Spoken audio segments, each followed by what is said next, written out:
Assalamualaikum warahmatullahi wabarakatuh. Alhamdulillahi rabbil alamin, amma ba'd. Kepada yang terhormat Kepala SMK Raden Umar Said, Bapak Haji Fariduddin Sarjana Seni, mohon izin untuk menyampaikan materi kepada anak-anak kelas 10 DG dan 10 RPL. Masih materi KD 3.1, yaitu tentang melanjutkan dari mujahadah an-nafs. Untuk hari ini materinya husnudzon dan ukhwah. Anak-anakku sekalian yang Bu Saidah cintai dan Bu Saidah banggakan, mohon maaf sampai saat ini belum bisa webinaran karena Bu Saidah masih sibuk mengurusi pemberkasan ya. Ini tetap ada di YouTube ya. Kita bahas melanjutkan KD 3.1.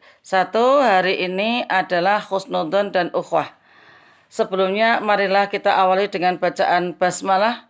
Bismillahirrahmanirrahim.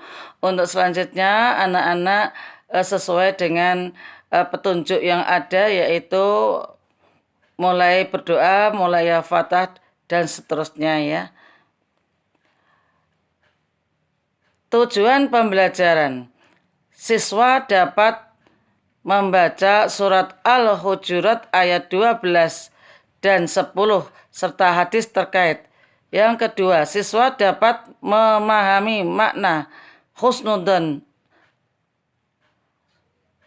dan ukhwah sesuai kandungan Quran surat Al-Hujurat ayat 12 dan 10 serta hadis terkait. Yang ketiga, siswa dapat membiasakan perilaku husnudzon dan ukhwah sebagai implementasi perintah Quran surat Al-Hujurat ayat 12 dan ayat 10 serta hadis terkait. Nah, kemarin untuk karakternya sudah disampaikan, yaitu tentang ukhwah Islamiyah.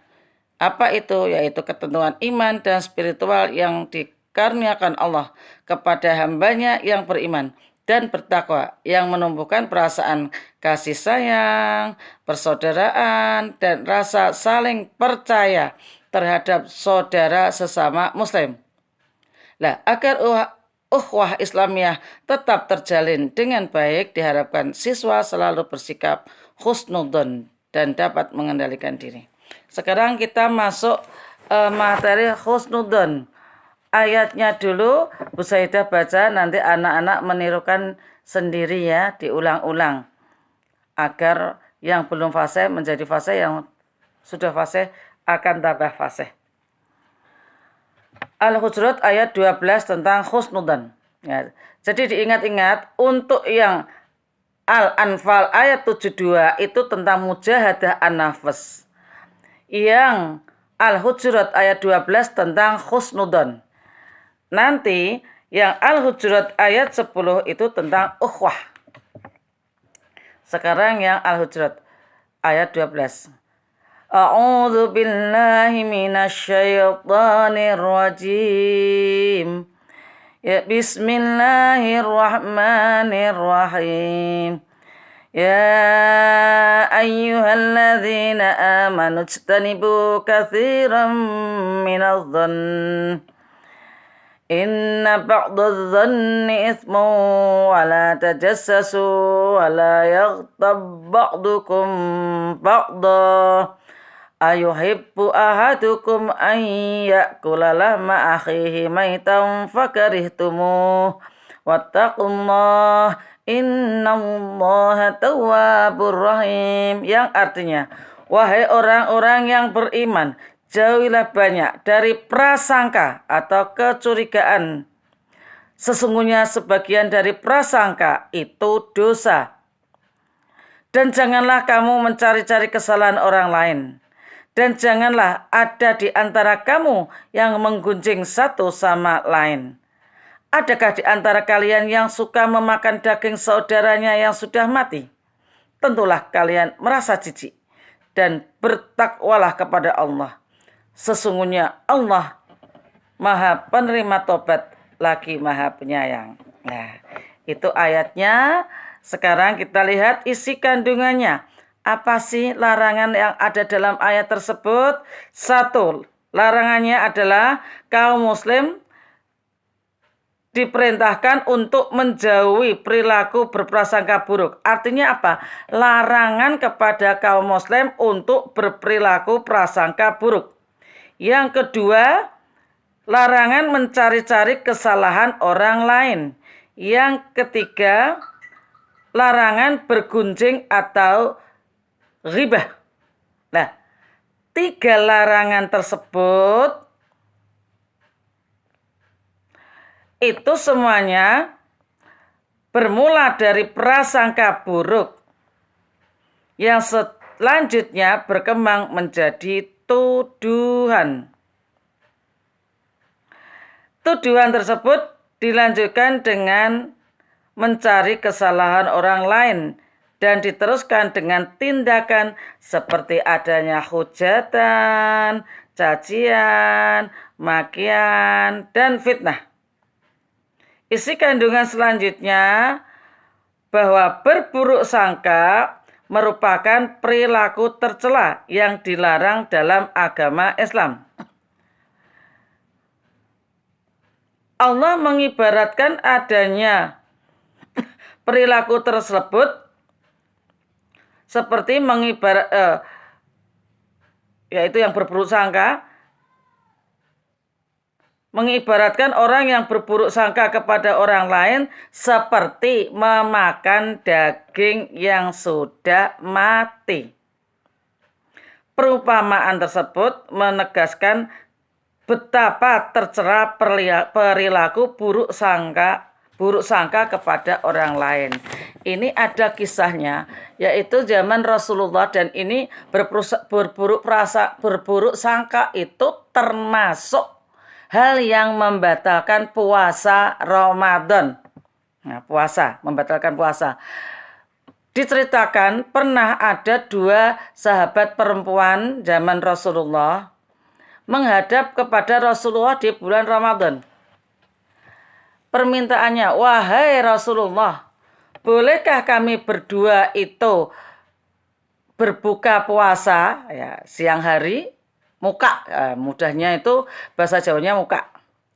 Rasulullah tidak langsung menjawab tidak boleh atau boleh, tapi malah justru perintah, wahai 2 orang perempuan, ambillah 2 gelas kosong, bawa ke sini. 2 orang perempuan tersebut mengambil 2 gelas kosong, terus dibawa ke Rasulullah. Ini ya Rasulullah, sudah pegang masing-masing.